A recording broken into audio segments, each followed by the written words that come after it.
esta mañana.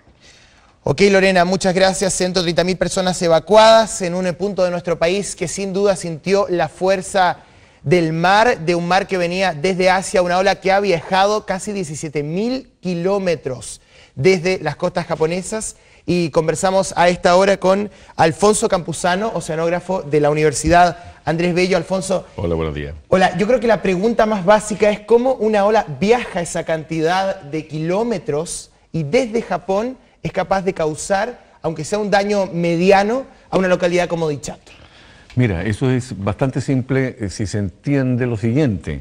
Una onda de tsunami es una onda extremadamente larga, o sea, vale decir, la distancia entre una cresta y la siguiente cresta puede llegar a ser del orden de los cientos de kilómetros, 100, 200 kilómetros.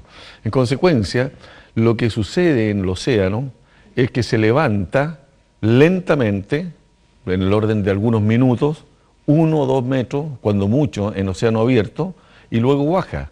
O sea, esta onda se manifiesta muy lentamente en altura y por lo tanto no hay fricción, no hay roce y por lo tanto no hay pérdida de energía.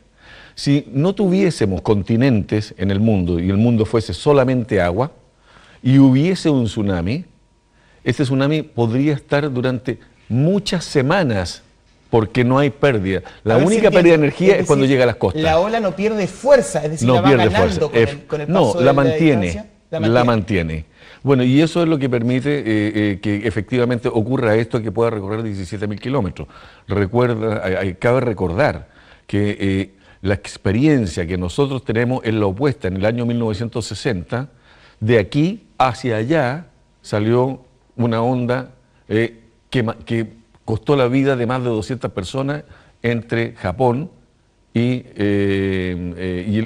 localidades de la cercanía. Alfonso, ¿qué sucede con el mar que se recoge? Porque hemos visto en muchos puntos del país y también las alertas que se han levantado, se recoge el mar 70 metros, se recoge el mar 80 metros y luego entra la ola. ¿Cuál es el fenómeno que se produce para poder entender? Lo que pasa es que una onda de tsunami es en forma similar a lo que es una onda de una ola, se mueve hacia arriba y hacia abajo del nivel estable del mar. Por lo tanto, cuando se mueve hacia abajo, lo que hace, el efecto, lo que nosotros vemos, es que el mar se recoge. Cuando se mueve, cuando llega la cresta, la parte superior, lo que hace es entrar el agua en tierra.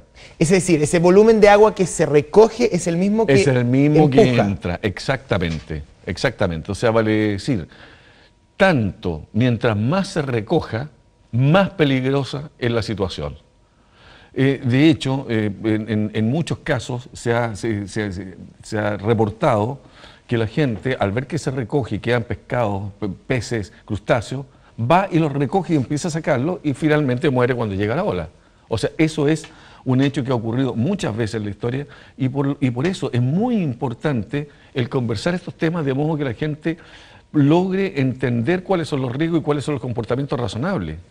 Pero evidentemente una alerta preventiva o una evacuación no se tiene que decretar cuando vemos que el mar se recoge y ahí es muy tarde. Obviamente que no. O sea, efectivamente yo creo que en este caso hay algo que me satisface mucho como oceanógrafo y como habiéndome dedicado durante mucho tiempo al tema tsunami, y es fundamentalmente que por primera vez veo una sensación de respeto de las personas hacia las fuerzas de la naturaleza, pero respeto no condicionado a exceso de miedo y al mismo tiempo responsabilidad de las autoridades en tomar las medidas preventivas al costo que fuere necesario, pero preocupados de salvar la vida por fenómenos de la naturaleza de este tipo. Y eso creo que es un salto cuantitativo y cualitativo notable en cuanto a la percepción de nuestra relación como seres humanos con la naturaleza. Alfonso, quería llevarte al tema de Japón. Respecto de las mediciones que se han realizado hasta ahora, se está en un proceso, ¿no es cierto?, de evaluación de los daños, de la magnitud de la ola. Pero ¿era este un terremoto para causar un tsunami de proporciones de preocupación para una línea costera como la de Latinoamérica y la de Norteamérica? Sí, efectivamente. Lo que pasa es que aquí hubo información inicial que estuvo subdimensionada. La información inicial fue que la magnitud del sismo era de 8.9 Richter. En realidad, la información corregida está hablando del orden de 9.1. ¿Qué significa una diferencia de 2 décimos? Uno dice, bueno, sí, es uno muy puede poco ser más. un poquito más. No, eso no es un poquito más. Sucede que la escala Richter no es una escala logarítmica, sino que 2 décimas más significan aproximadamente entre 3 y 4 veces más energía. O sea, un sismo de 9.1 es lo mismo que 3,5 sismos simultáneos de 8.9.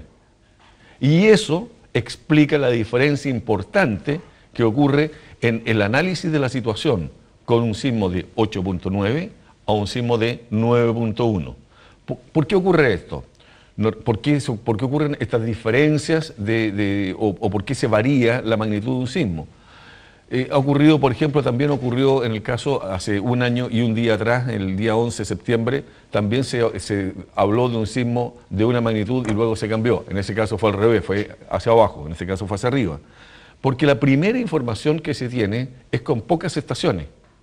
La información, cuando finalmente se conjugan todas las estaciones que han recibido la información sismográfica, permite un cálculo exacto. Y eso es lo que sucedió.